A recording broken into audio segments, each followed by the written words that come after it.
18 సంవత్సరం మళ్ళీ తిరిగి చూడలా.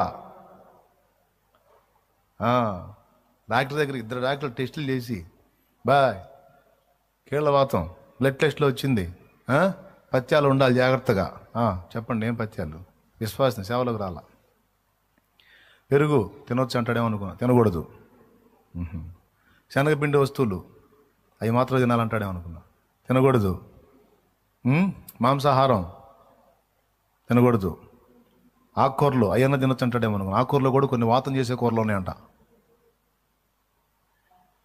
తినకూడదు అన్నాడు.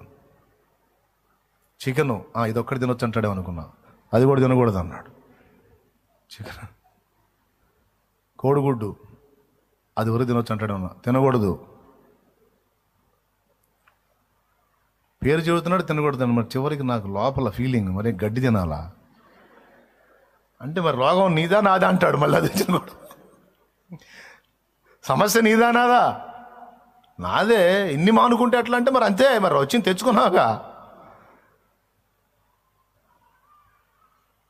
మరి ఏది మనిషి నేను తినే అచ్చంగా మొత్తం ఆపేసేయమంటే ఇక ఎట్లా ఊహించండి ఎట్టుంటాను ఇక అన్ని మానుకుంటే. ఇప్పటిదాకా బతికుండేవాడిని. దేవునికే స్తోత్రం. ప్రార్థన చేశా దేవుని చిత్తానుసారంగా, శక్తి నీవు, బలము నీవు, బాగు చేయి. నీ కొరకే ఈ బలం, నీ కొరకే ఈ శక్తి, నీ కొరకే ఈ లైఫ్.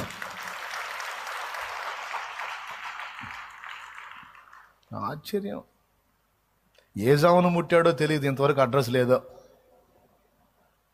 నిజం.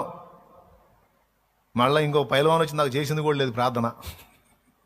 ఫలానా పైలవాన్ పాస్టర్ దగ్గరికి పోయి చేసుకున్నాను, ఆ పైలవాన్ చేయబెట్టాడు, అప్పుడు పోయిందంటానికి కూడా లేదు. పైలవాన్ లేరు, ఫైటర్ మస్తాన్లు